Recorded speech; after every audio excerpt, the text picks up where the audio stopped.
You're listening to Where You Live with Gene Sullivan. Welcome back. This is Where You Live. I'm Gene Sullivan, broadcasting from the True North Painting Studios. The show is brought to you by Extreme Exteriors and American Family Insurance, the Kim Bennett Agency. As an American family agent, Kim believes that there's so much more to insurance than the policy itself. It's all about providing you with dependable protection and services.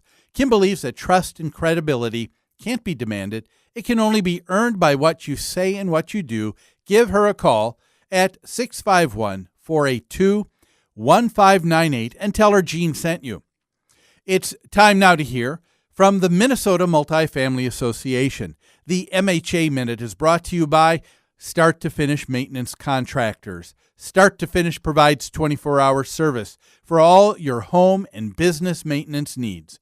Call Start to Finish at 952-259-1219 for your home, for your business, for your peace of mind. Some of the benefits of successful property management. Are you ready? On-time payment of rent, improved resident quality, stabilized income, reduced turnover, controlled expenses, improved financial performance, less property wear and tear, allowance for property improvements, enhanced property value, being proactive, not reactive, better relationships with neighbors, fewer police calls, creating a community, being a great neighbor. These are some of the benefits of good property management. And whether you run a townhome association or you are renting out your condo, duplex, or 100-plus unit building, membership with the Minnesota Multi-Housing Association gives you the tools you need to run your business effectively while minimizing the headaches. Don't be a good landlord, be a great one. Visit www.mmha.com. That's two M's, mmha.com. Well, in our last segment here on today's show, we've got another story that we're going to turn to now, and this goes all the way back here to the great state of Minnesota in Lino Lakes.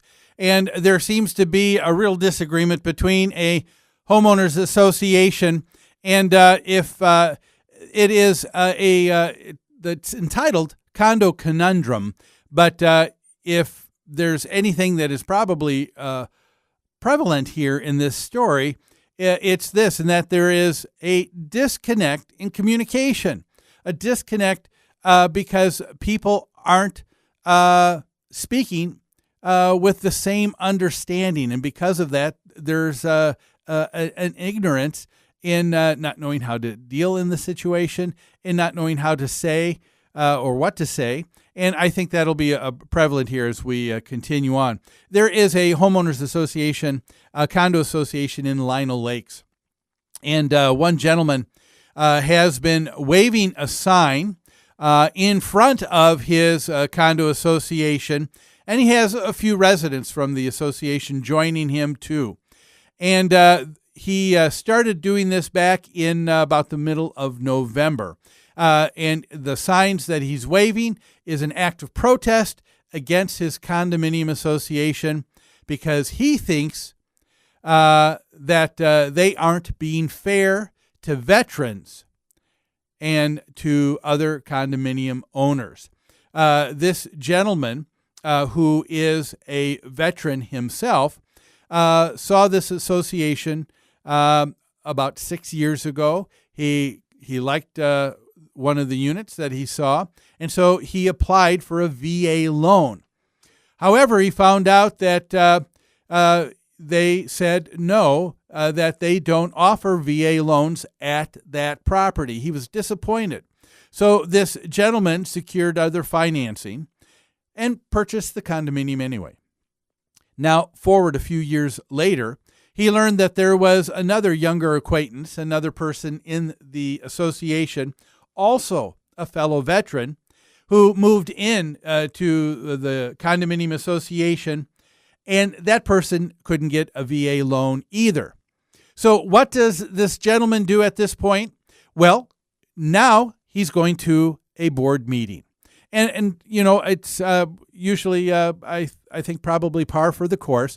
Most people that purchase into a homeowners association usually don't pay attention to the operations of their property. One of the reasons they bought into an association was because they heard that it's carefree living. A lot of things are provided for with the monthly assessment that you're paying, and so all's good. So he attends his monthly board meeting, and he is upset, and he's protesting outside of his association now. Why?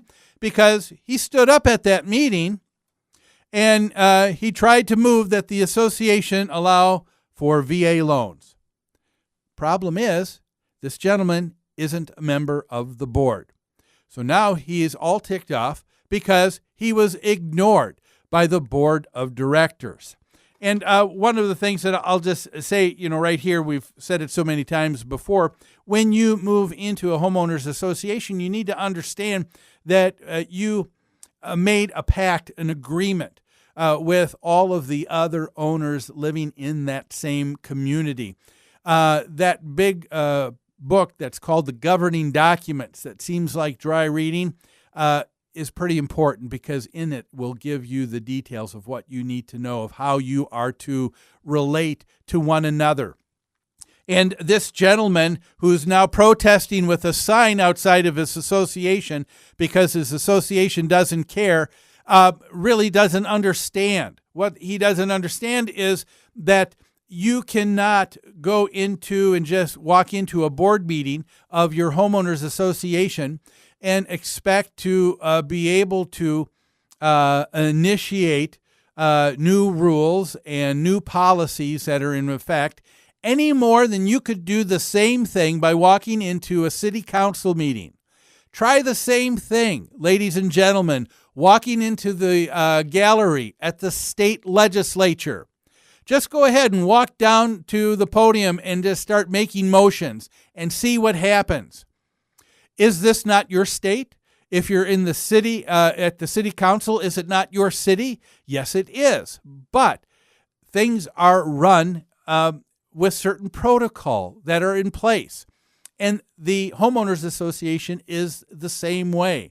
You can't just go in and just start declaring what it is that you want. There's a process.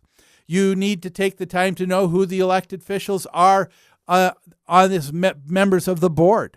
Have you talked to them about a concern or issue? In this particular story, as it goes on, the board of directors said, had this gentleman just talked to us before the meeting and asked to be put on the agenda, we would have been happy to have done that. But he didn't even do that.